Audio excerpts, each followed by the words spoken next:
आइए देखेंगे। चैप्टर का नाम है आपका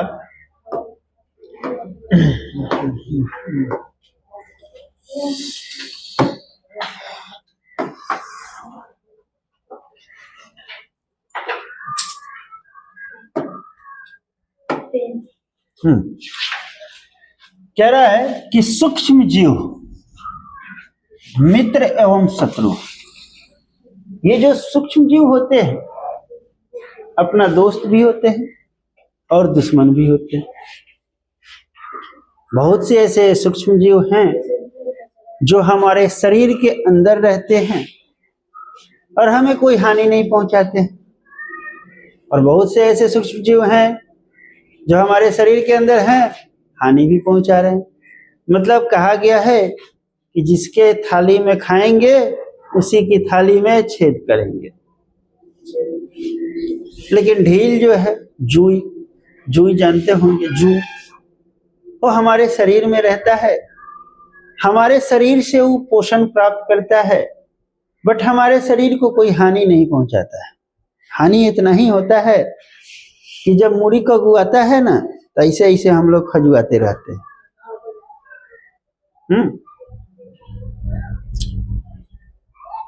तो कहने का मतलब है कि बहुत सारे सूक्ष्म जीव जो हैं हानिकारक होते हैं।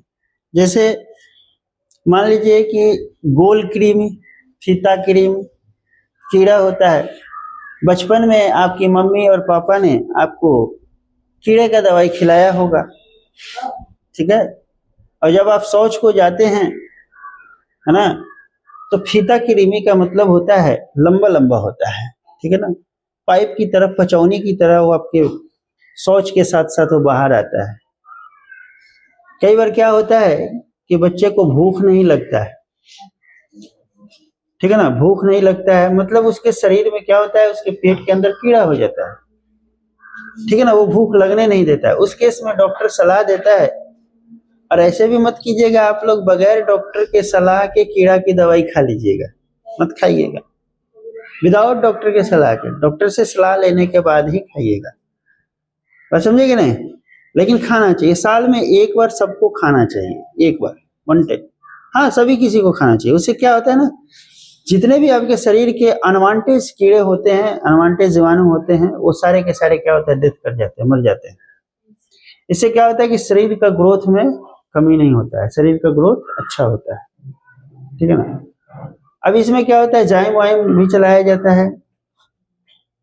भोजन करने का मन नहीं कर रहा है, भूख नहीं लग रहा है, तो जाइम दिया जाता है, उस केस में कीड़े की दवाई भी दिया जाता है, बहुत सारी चीजें होता है, ठीक है। आइए आगे देखते हैं कि आपने अपने आसपास के स्थानों पर पौधे एवं जंतुओं सहित अनेक सहजीवी देखे होंगे, परंतु कुछ जीव ऐसे भी हैं जिन्हें हम बिना यंत्र की सहायता से केवल आंखों से नहीं देख सकते, ठीक है ना, जो कि नगण्य है। क्या है? नगण्य है, आंखों से नहीं दिखने वाला। अब आप कहिएगा कि सर हम धरती पे होकर के हम चांद को देख लेते हैं, जबकि चांद हमसे इतना दूर है, सूर्य इतना दूर है, आसमान इतना दूर है, फिर भी हम देख लेते हैं। तो फिर सर कीड़ा को क्यों नहीं देख सकते? क्योंकि उसकी आकार बड़ा नहीं है। कीड़े की आकार क्या होती है? छोटी होती है, इसलिए हम उसको नहीं देख पाते, नगण्य होता है, आंखों से नहीं दिखने वाला। और इस दुनिया में सबसे बड़ा कैमरा जो है हमारी आंख है। इतना एचडी क्वालिटी तो कैमरा भी नहीं देगा जितनी एचडी क्वालिटी ये देता है, और जो कलर होता है वैसा ही कलर दिखाता है। ऐसा नहीं कि हम लोग इसमें स्नैपचैट लगा दिए और दूसरा कलर का कलर कर दिए, ब्लैक एंड व्हाइट कर देते हैं, तो कभी लाल पियर हरियर कर देते हैं, ऐसा नहीं है। मतलब जो कलर है वही कलर दिखाएगा। सतरंगिया है तो सतरंगिया दिखाई देगा, अठरंगिया है तो अठरंगिया दिखाएगा, मतलब जैसा है वैसा दिखता है, ठीक। आगे कह रहा है कि इन्हें सूक्ष्म जीव कहते हैं, यानी कि जो नगण्य आंखों से नहीं दिखता है उसे हम क्या कहते हैं? सूक्ष्म जीव कहते हैं, ठीक है ना। उदाहरण के लिए आपने देखा होगा कि वर्षा ऋतु में नम ब्रेड रोटी सड़ने लगती है, यानी कि ब्रेड रोटी के बरसात के मौसम में नमी जब होता है तो इस पे क्या होता है? फफूंद लग जाता है, भुअरिया जिसको हम लोग कहते हैं, भोजपुरी भाषा में क्या कहते हैं? भुअरिया लग जाता है, उसी को हम लोग क्या कहते हैं? फफूंद कहते हैं, ठीक है ना। तथा इसकी सतह सफेद काले धब्बों से ढक जाती है और इन धब्बों को आवर्धक लेंस की सहायता से देखिए आपको काले रंग की गोल सूक्ष्म संरचनाएं दिखाई देंगी। क्या आप जानते हैं कि यह संरचनाएं क्या है, यह कहां से आई है? नहीं जानते हैं तो जानिएगा, तब पता चलेगा कि कहां से आया। राहुल के घर से आया। ठीक है, यहां देखिए कह रहा है क्रियाकलाप में, देखिए बगीचे अथवा मैदान से एक बीकर में थोड़ी सी गीली मिट्टी लीजिए तथा इसमें जल डालिए। मिट्टी के कण बैठ जाने के पश्चात जल की एक बूंद स्लाइड पर लेकर के सूक्ष्मदर्शी की सहायता से इसका परीक्षण कीजिए। आप क्या देखिएगा, मतलब माइक्रोस्कोप। अगर आप किसी वस्तु को नहीं देख सकते हैं नगन आंखों से, तो आप उसे माइक्रोस्कोप से देख सकते हैं। क्या चीज से देख सकते हैं? माइक्रोस्कोप से, जिसको हम लोग क्या बोलते हैं हिंदी में? सूक्ष्मदर्शी बोलते हैं। ठीक है ना। तो जो चीजें आपके बुक में दिया हुआ है इसके अनुसार हमने बनाया। इसमें पार्ट 1 में इतना है ना, और बहुत ही बारीकी से, बहुत ही अच्छा, बहुत ही प्यारा सा चैप्टर है, बहुत ही प्यारा नोट्स हमने बना रखा है। आइए और देखिए, उसको समझने की कोशिश किया जाए। ठीक है ना। यहाँ देखिए, यानी कि सबसे पहले हमने लगा दिया है सूक्ष्म जीव का ये फिगर लगा दिया है। जब चैप्टर ही वही है तो हमने सोचा कि भाई इसी को लगा देते हैं। हाँ भैया यही है। आइए ना आगे देखते हैं, जरूरत पड़ेगा तो वहां भी चलेंगे, 3D में भी चलेंगे। ठीक है ना। अभी समय बहुत कम है, 7:30 हो चुका है और अगला क्लास भी अपकमिंग है, तो हम चाहेंगे कि थोड़ा सा जल्दी से इसको बैंड अप किया जाए और खत्म किया जाए। ठीक है ना। आइए 2-3 स्लाइड को हम लोग पहले समझते हैं। आइए, हमारे चारों ओर अनगिनत जीव मौजूद है, बट आपको दिखाई नहीं दे रहा है कि हमारे चारों ओर अनगिनत जीव मौजूद है। कुछ इतने छोटे होते हैं कि हम उन्हें नगन आंखों से नहीं देख सकते।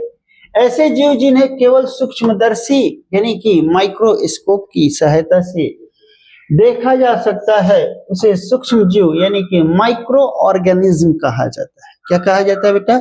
माइक्रो ऑर्गेनिज्म कहा जाता है, या कहते हैं, कहलाता है।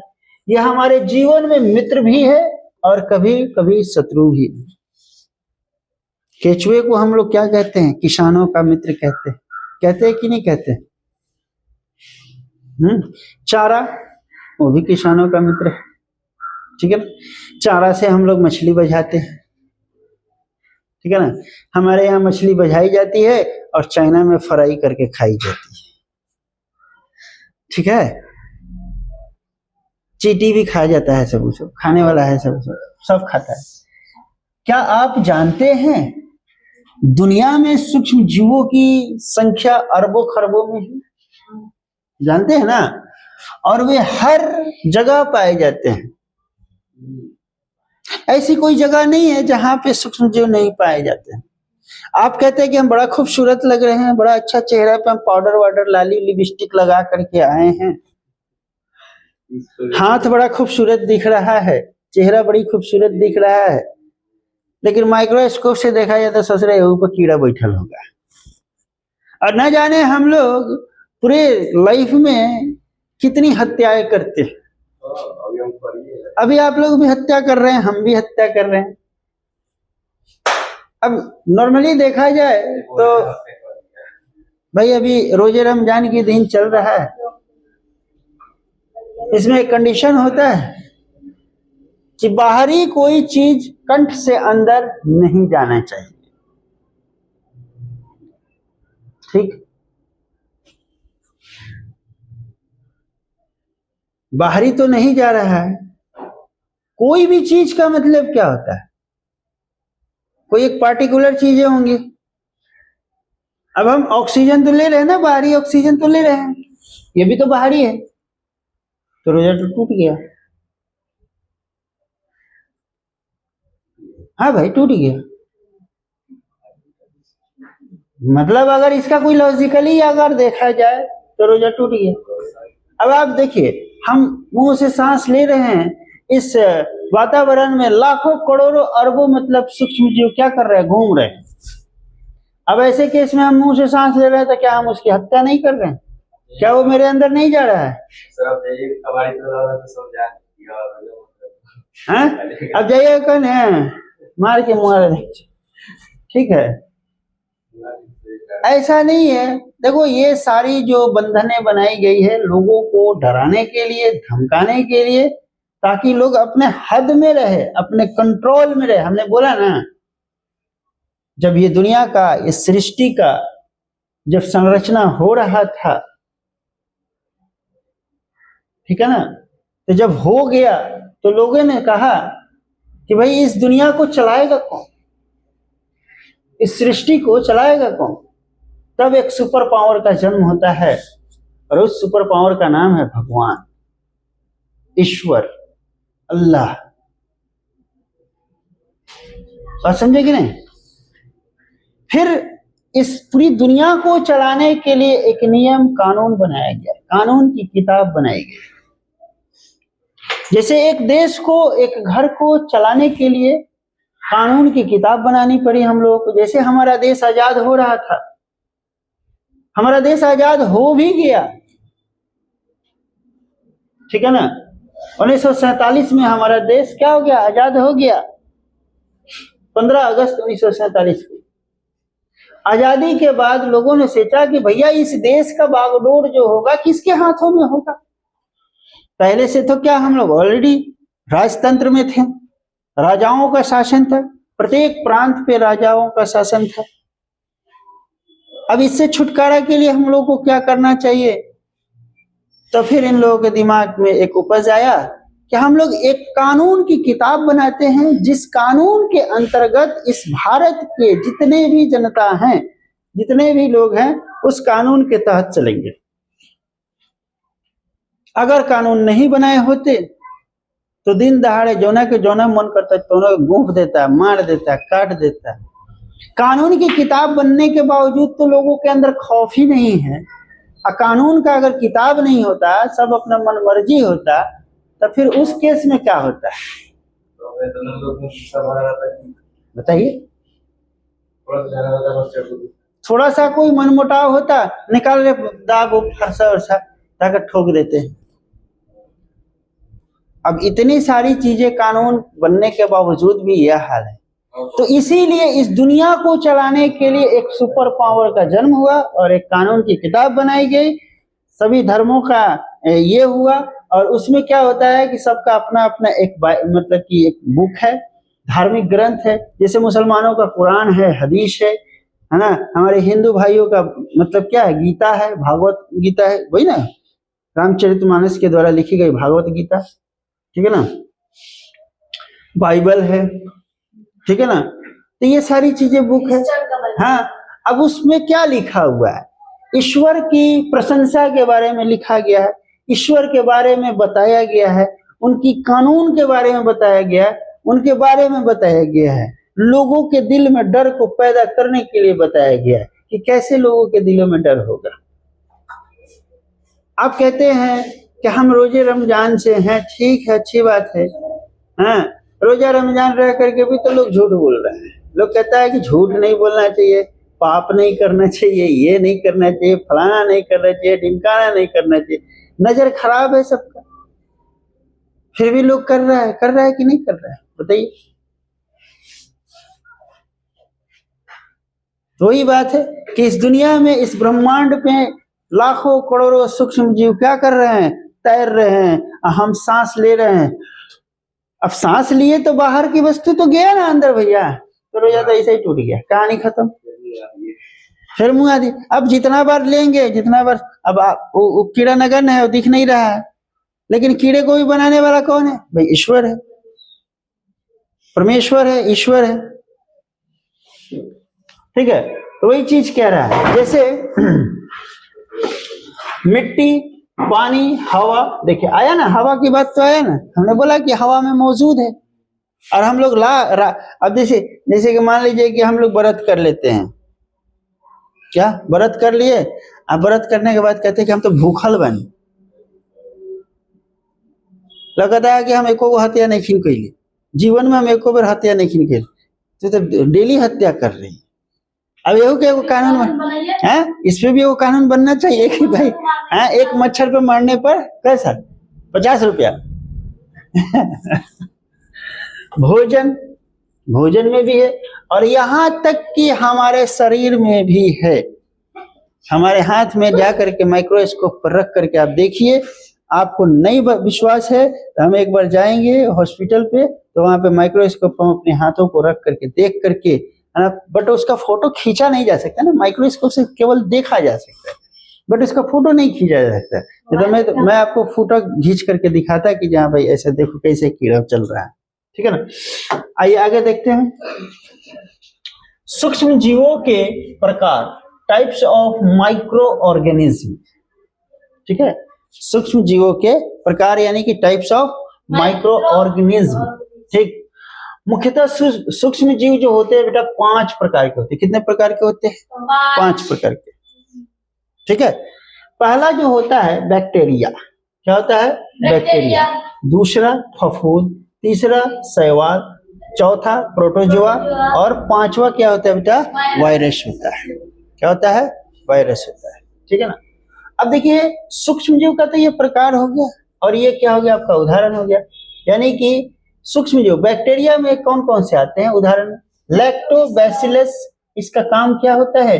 दही को जमाना, दूध से दही बनाना, है ना। साल्मोनेला, क्या?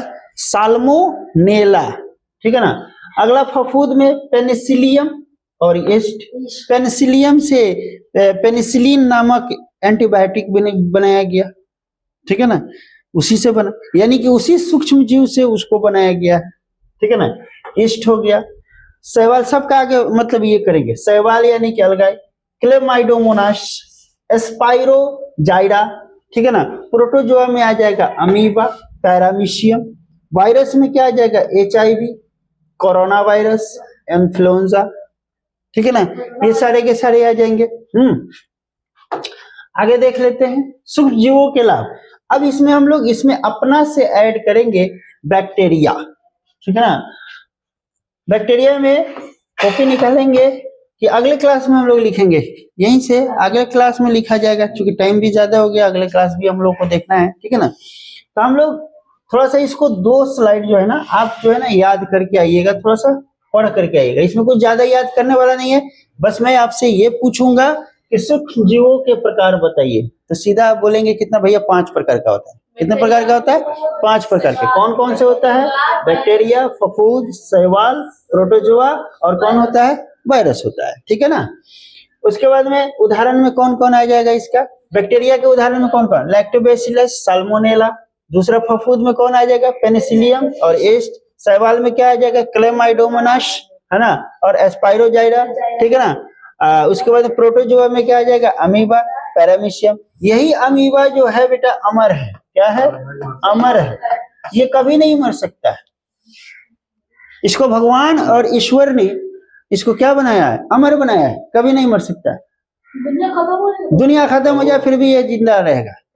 हाँ, इसको भी वरदान मिला होगा भगवान जी की तरफ से, अल्लाह मालिक की तरफ से इनको भगवान वरदान मिला होगा कि भैया तू जिंदगी भर रहेगा, अमर रहेगा। हम लोग कैसे कोनो एथी दे देते जड़ी बूटी, जैसे हम का जमाने रहते, क्या बलवा अलवा नहीं पकता। वायरस में आ जाइए, HIV, कोरोना वायरस, इन्फ्लुएंजा, ठीक है ना। तो ये 5 प्रकार आपको याद कर लेना है, दिमाग में सेट कर लेना है। आशा करते हैं आप लोगों को बेहतर से बेहतर समझना। नोट्स बहुत ही प्यारा है, बहुत ही प्यारा हमने इसको डिजाइन किया है, ताकि आपको हर एक चीज इसमें क्लियर समझ में आता रहे, ठीक है ना। ठीक है, तो अगले क्लास में मिलते हैं, इसी के साथ विदा लेते हैं, मिलते हैं फिर अगले क्लास में, ठीक है ना। तब तक के लिए जय हिंद, जय भारत।